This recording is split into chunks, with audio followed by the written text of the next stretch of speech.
இனி flight ticket book பண்றது ரொம்ப ஈஸி. அதுவும் டைரக்ட் ஏர்லைன் பிரைஸ்ல 20 ஆண்டுகளுக்கும் மேலாக புதுவை மக்களின் பேராதரவு பெற்ற உங்கள் சக்தி சேனலின் மற்றும் ஒரு அங்கம் சக்தி ஏர் ஏஜென்சி. நம்ம சக்தி ஏர் ஏஜென்சிஸ் B2B பேசிஸ்ல உங்களுக்கு டிக்கெட் புக் பண்ணி தராங்க. சோ உலகத்துல நீங்க எந்த மூலைக்கு வேணாலும் போகலாம், அதுவும் சரியான பிரைஸ்ல. France, London, Singapore, Malaysia, Dubai, America, Australia போன்ற உலகின் அனைத்து நாடுகளுக்கும் இன்டர்நேஷனல் டிக்கெட் மட்டுமல்லாமல் இந்தியாவிற்குள் நீங்கள் எங்கு வேணாலும் சென்று வர டொமஸ்டிக் ஏர்லைன் டிக்கெட்டும் நாங்கள் புக் செய்து தருகிறோம். Paris to Chennai, Chennai to பாரிஸ்க்கு ஃளைட் டிக்கெட் லோ ஃபேர்ல எங்களிடம் கிடைக்கும். ஒரு கால் பண்ணா போதும், உடனடியாக இன்டர்நேஷனல் மற்றும் டொமஸ்டிக் ஃளைட் டிக்கெட் புக்கிங் செய்து தருகிறோம். வேறு யாராலும் தர முடியாத மிக குறைந்த கட்டணம், நிறைவான சேவை. Fly around the world at cheapest price. Sakthi air agency, Sakthi channel, 4th Cross near anganwadi, Anna Nagar, Puducherry. Call or WhatsApp 9952433443 மற்றும் 7686827737. Phone 0413-450-6081.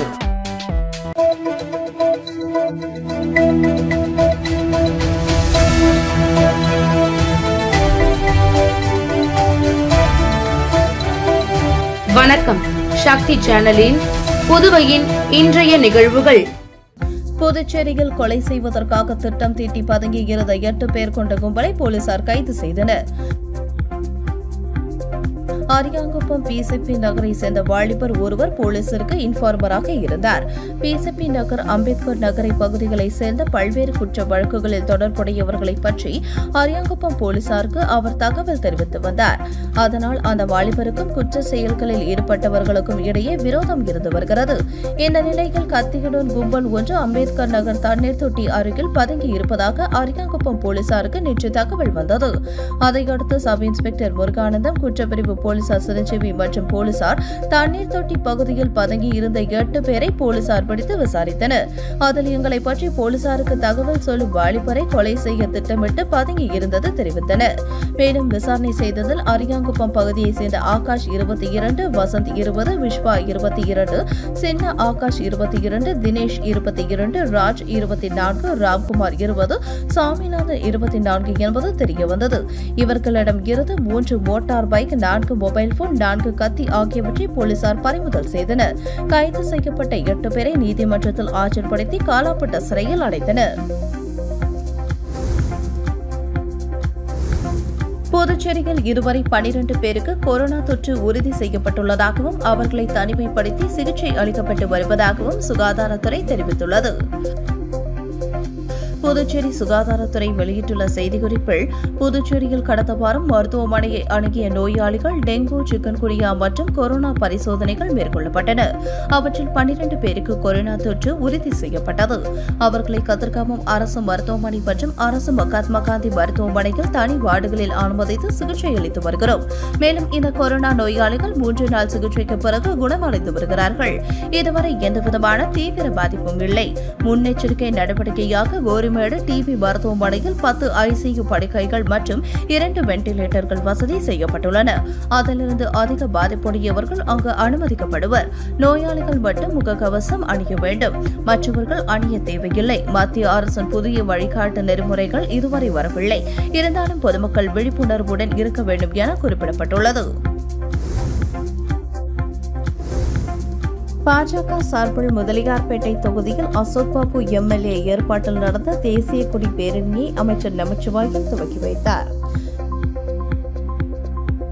காஷ்மீர் பகல்காவில் நடந்த பயங்கரவாத தாக்குதலுக்கு பதிலடியாக ஆபரேஷன் சிந்தூர் வெற்றிகரமாக நடத்திய ராணுவ வீரர்களுக்கும் பிரதமர் நரேந்திர மோடிக்கும் நன்றி தெரிவிக்கும் வகையில் தேசிய கொடி பேரணி முதலியார்பேட்டை தொகுதியில் நேற்று நடந்தது.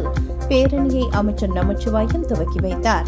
பாஜக மாநில தலைவர் செல்வ கணபதி MP, அசோக் பாபு MLA, அதிமுக முன்னாள் MLA பாஸ்கர், முன்னாள் கவுன்சிலர்கள் செல்வ கணபதி, பாஸ்கர், சத்யராஜ், பாஜக மாநில செயலாளர் வெற்றி செல்வம், NR காங்கிரஸ் தலைவர் வீரபத்ரன், பாஜக தொகுதி தலைவர் புவனேஸ்வரி உள்ளிட்ட ஓய்வு பெற்ற ராணுவ வீரர்கள், பள்ளி மாணவர்கள், மகளிர்கள் கையில் தேசிய கொடியுடன் கலந்து கொண்டனர்.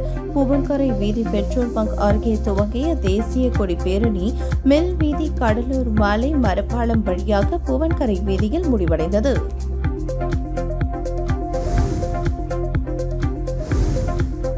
கடன் செயலியில் கடன் பெற்ற இளைஞரின் புகைப்படத்தை மார்பிங் செய்து ரூபாய் 63,000 மோசடியில் ஈடுபட்டவர்கள் குறித்து சைபர் கிரைம் போலீசார் விசாரித்து வருகின்றனர். புதுச்சேரி வாகூர் செலியம்பேடு பகுதியைச் சேர்ந்தவர் இளையரசன் 30. இவர் பேஸ்புக்கில் வந்த கடன் செயலி குறித்த விளம்பரத்தை பார்த்துள்ளார். பின்னர் அந்த செயலியை மொபைலில் பதிவிறக்கம் செய்தபோது அதில் கேட்கப்பட்ட அனைத்திற்கும் அனுமதி அளித்துள்ளார். தொடர்ந்து அந்த செயலி மூலம் இளையரசன் 20,000 ரூபாய் கடன் பெற்றுள்ளார். சில நாட்களில் இளையரசன் பெற்ற கடனை வட்டியுடன் செலுத்திய நிலையில் வாட்ஸ்அப் மூலம் தொடர்பு கொண்ட மர்ம நபர் கடனை திரும்ப செலுத்துமாறு மிரட்டியுள்ளார். மேலும் இளையரசனின் புகைப்படத்தை மார்பிங் செய்து அவரது நண்பர்களுக்கு அனுப்பிவிடுவதாக மிரட்டியுள்ளார். இதனால் அச்சமடைந்த இளையரசன் மர்ம நபருக்கு 63,000 ரூபாய் அனுப்பியுள்ளார். தொடர்ந்து மர்ம நபர் கூடுதல் பணம் கேட்டு விரட்டியதால் சைபர் கிரைம் போலீசில் புகார் அளித்தார். அதன் பேரில் சைபர் கிரைம் போலீசார் வழக்கு பதிந்து விசாரித்து வருகின்றனர்.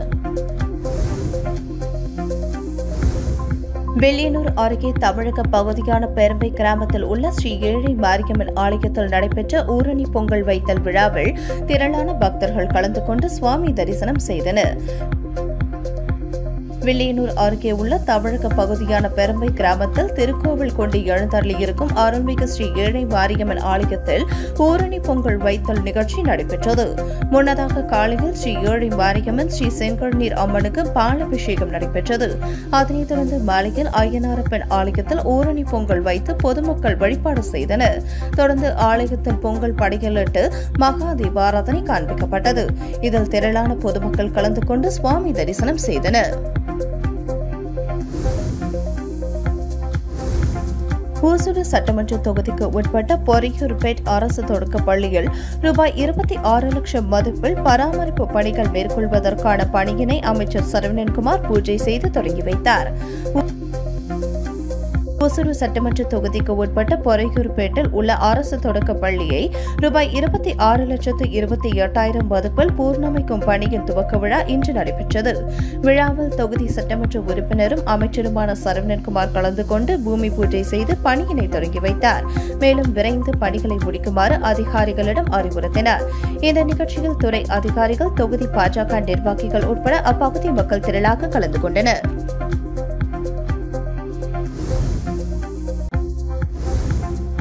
புதுச்சேரி ஜிப்மரில் 11 மருத்துவ பேராசிரியர்கள் பணியிடங்களுக்கு விண்ணப்பங்கள் வரவேற்கப்படுவதாக அறிவிக்கப்பட்டுள்ளது. இதுகுறித்து ஜிப்மர் நிர்வாகம் வெளியிட்டுள்ள செய்திக்குறிப்பில், புதுச்சேரியில் உள்ள ஜிப்மரில் நுண்ணுயிரியல் துறை 2, மருந்தியல் துறை 3, உதவி பேராசிரியர் 2, காரைக்கால் ஜிப்மர் மருந்தியல் 1, நுண்ணுயிரியல் 3 என 11 மருத்துவ பேராசிரியர் காலி பணியிடங்கள் நேரடி நியமனம் மூலம் நிரப்பப்பட உள்ளன. இந்த பணியிடங்களுக்கான கல்வி தகுதி, வயது வரம்பு போன்ற விவரங்கள் ஜிப்மர் இணையதளத்தில் வெளியிடப்பட்டுள்ளது. தகுதியானவர்கள் வரும் ஜூன் 2 முதல் வரும் ஜூலை 1ஆம் தேதிக்குள் ஜிப்மர் இணையதளத்தில் விண்ணப்பிக்கலாம். இணையதளத்தில் சமர்ப்பித்த விண்ணப்பத்தை பதிவிறக்கம் செய்து ஜூலை 8ஆம் தேதிக்குள் புதுவை ஜிப்மர் நிர்வாக பிரிவுக்கு அனுப்ப வேண்டும் என ஜிப்மர் இயக்குநர் வீர் சிங் நேவி குறிப்பிட்டுள்ளார். புதுச்சேரி காவல்துறையில் ஒரு சப் இன்ஸ்பெக்டர் உள்பட 19 பேர் இடமாற்றம் செய்யப்பட்டுள்ளனர். புதுச்சேரி காவல்துறையில் பணியாற்றி வரும் சப் இன்ஸ்பெக்டர், சிறப்பு நிலை உதவி சப் இன்ஸ்பெக்டர் உள்பட 19 பேர் இடமாற்றம் செய்யப்பட்டுள்ளனர். அதன்படி Villianur sub inspector Saranya food செல்லுக்கும் 5 சிறப்பு நிலை உதவி சப் இன்ஸ்பெக்டர்கள், 8 ஏட்டுகள், 5 போலீஸ்காரர்கள் இடமாற்றம் செய்யப்பட்டுள்ளனர். இதற்கான உத்தரவை புதுச்சேரி காவல்துறை தலைமையக போலீஸ் சூப்பரண்ட் சுபம் குஷ் பிறப்பித்துள்ளார். காட்டேரிக்குப்பம் அன்னை ராணி கான்வென்ட் சிபிஎஸ்இ பள்ளி +2 மற்றும் 10ஆம் வகுப்பு தேர்வில் சாதனை படைத்துள்ளது. பள்ளியில் +2 தேர்வு எழுதிய 68 மாணவர்களில் 67 மாணவர்கள் தேர்ச்சி பெற்றனர். பள்ளி அளவில் மாணவர் விக்னேஷ் 484 மதிப்பெண்கள் பெற்று முதலிடம், மாணவர் பாலமுருகன் 480 மதிப்பெண்கள் பெற்று 2ஆம் இடம், மாணவி அபிநயா 448 மதிப்பெண்கள் பெற்று 3ஆம் இடம் பிடித்தனர். 480 மதிப்பெண்களுக்கு மேல் 2 பேரும், 400 மதிப்பெண்களுக்கு மேல் 9 பேரும், 350 மதிப்பெண்களுக்கு 9 பேரும், 300 மதிப்பெண்களுக்கு 31 பேரும் பெற்றுள்ளனர். ஆங்கிலத்தில் 99, கணிதம் 97, இயற்பியல் 95, வேதியியல் 99, உயிரியல் 96, கம்ப்யூட்டர் 97 மதிப்பெண் எடுத்துள்ளனர். 10ஆம் வகுப்பு சிபிஎஸ்இ தேர்வில் தேர்வு எழுதிய 90 மாணவர்களும் தேர்ச்சி பெற்றனர். மாணவி திவ்யாஸ்ரீ 465 மதிப்பெண்கள் பெற்று முதலிடமும், மாணவர் விஜயதர்ஷன் 460 மதிப்பெண் பெற்று 2ஆம் இடம், மாணவர் சந்தோஷ் 456 மதிப்பெண் பெற்று 3ஆம் இடம் பிடித்தனர். தமிழ், கணிதம் பாடத்தில் சென்டம் எடுத்துள்ளனர். பள்ளி முதல்வர் சண்முகம் கூறுகையில், இப்பள்ளியில் மாணவர்களுக்கு நீட், JEE கோச்சிங் இலவசமாக அளித்து வருகிறோம். இந்த ஆண்டு 10ஆம் வகுப்பு தேர்வில் பள்ளியில் முதல் 3 இடங்களை பிடித்த மாணவர்களுக்கு +1, +2 வகுப்பில் இலவச கல்வி வழங்கப்படும். +2 தேர்வில் முதலிடம் பிடித்த மாணவர் விக்னேஷிற்கு ரூபாய் 50,000 ரொக்க பரிசு வழங்கப்பட உள்ளது. வெற்றிக்கு துணையாக இருந்த பெற்றோர்கள், ஆசிரியர்கள், மாணவர்களுக்கு நன்றி என்றார்.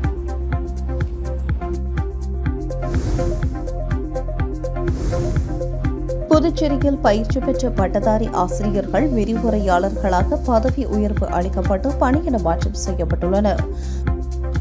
புதுச்சேரி கல்வித்துறை ஆசிரியர்களுக்கு சீனியாரிட்டி அடிப்படையில் பதவி உயர்வு வழங்குவதற்கான பணிகளை முடுக்கிவிட்டுள்ளது. முதற்கட்டமாக தகுதி வாய்ந்த பயிற்சி பெற்ற பட்டதாரி ஆசிரியர்களுக்கு விரிவுரையாளர்களாக பதவி உயர்வு அளிக்கப்பட்டுள்ளது.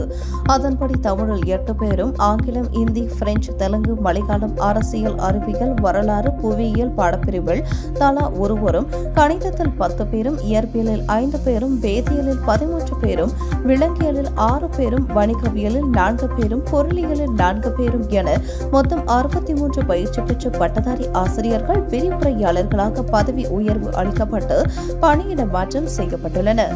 இதற்கான உத்தரவை பள்ளி கல்வித்துறை இயக்குநர் பிரியதர்ஷினி வெளியிட்டுள்ளார்.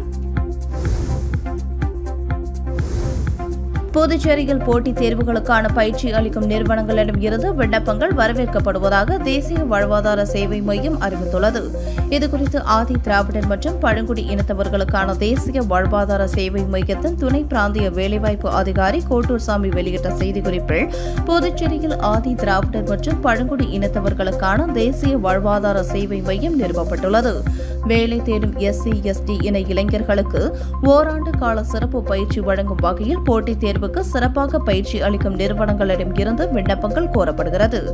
நிறுவன பாடநெறி உள்ளடக்கத்தில் பொது ஆங்கிலம், பொது விழிப்புணர்வு மற்றும் எண்ணியல் திறன், கணினியல், சுருக்கெழுத்து மற்றும் தட்டச்சு பயிற்சி ஆகியவை அடங்கும். தேர்ந்தெடுக்கப்பட்ட நிறுவனங்களுக்கு தொழில் சார்ந்த கட்டணங்கள் ஒரு மாணவருக்கு மாதந்தோறும் ரூபாய் 1,200 வழங்கப்படும். பயிற்சியானது வரும் ஜூலை 1 தொடங்கப்பட உள்ளது.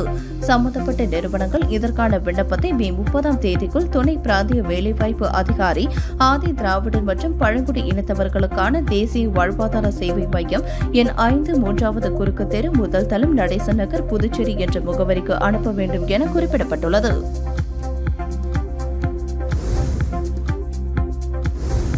புதுச்சேரி உட்பட நாடு முழுவதும் சுமார் 1000க்கும் மேற்பட்டோரிடம் போலி செயலியை விற்று 3 கோடிக்கு மேல் மோசடி செய்த சென்னையை சேர்ந்த பட்டதாரி வாலிபரை புதுச்சேரி போலீசார் கைது செய்து சிறையில் அடைத்தனர். புதுச்சேரி மற்றும் தமிழகத்தில் AI தொழில்நுட்பம் மூலம் ஆன்லைன் ட்ரேடிங்கிற்கு செயலி இருப்பதாகவும், அதுவே தானாக முதலீடு செய்து 1 லட்சத்திற்கு மாதம் ரூபாய் 3,000 முதல் ரூபாய் 5,000 வரை லாபம் சம்பாதித்து தரும் என சமூக வலைதளத்தில் விளம்பரம் வெளியானது. இதை பார்த்த பலர் அந்த செயலியை பெற்றனர். புதுச்சேரியிலும் செயலியை பெற்றவர்கள் ரூபாய் 40,000 கட்டணம் செலுத்தியுள்ளனர். ஆனால் அந்த செயலி வேலை செய்யவில்லை. இதனால் செயலியை விற்றவரை தொடர்பு கொள்ள முயற்சித்தனர். ஆனால் அவரை தொடர்பு கொள்ள முடியவில்லை. இதையடுத்து தாங்கள் ஏமாற்றப்பட்டதை உணர்ந்து சைபர் கிரைம் போலீசில் பாதிக்கப்பட்ட 7 பேர் புகார் தெரிவித்தனர். இதையடுத்து சைபர் கிரைம் போலீசார் நவீன தொழில்நுட்பம் மூலம் மோசடி நபரை கண்டறிந்தனர். மோசடி செய்தவர் சென்னை நீலாங்கரையை சேர்ந்த அஸ்வின் விக்னேஷ் 32 என்பது தெரியவந்தது. இன்ஜினியரிங் பட்டதாரியான இவர் புதுச்சேரி மட்டுமின்றி நாடு முழுவதும் சுமார் 1000க்கும் மேற்பட்டோரிடம் போலி செயலியை விற்றுள்ளார் என கண்டறியப்பட்டது.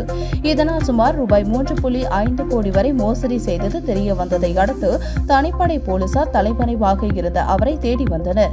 இந்த நிலையில் நேற்று சென்னை சோழிங்கநல்லூரில் அவரை கைது செய்து அவரிடம் இருந்து 14 லேப்டாப், ஒரு கார், ரூபாய் 7,60,000 ரொக்கம், மின்சாதன பொருட்கள், செக் புத்தகங்கள் பறிமுதல் செய்தனர். அவரிடம் நடந்த விசாரணையில் 500 பேருக்கு தான் விற்றுள்ளதாக தெரிவித்தார். தொடர்ந்து மோசடிக்கு ஈடுபட்ட அனைத்து பொருட்களையும் பறிமுதல் செய்ததோடு குற்றவாளியும் நீதிமன்றத்தில் ஆஜர்படுத்தி சிறையில் அடைத்தனர்.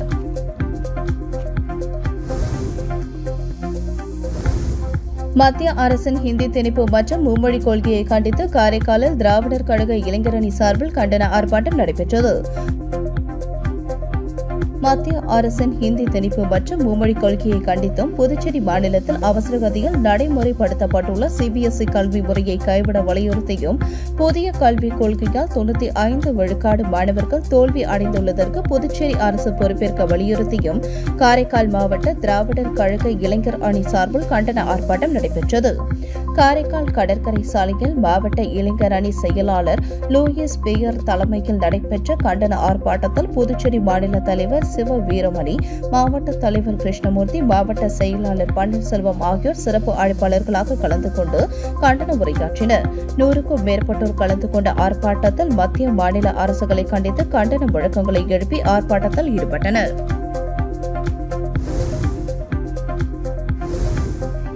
புதுச்சேரி வந்த முன்னாள் பிரதமர் ராஜீவ்காந்தி நினைவு ஜோதி யாத்திரையை காங்கிரஸ் கட்சியின் மாநில தலைவர் வைத்திலிங்கம் எம்பி, முன்னாள் முதலமைச்சர் நாராயணசாமி ஆகியோர் வழி அனுப்பி வைத்தனர்.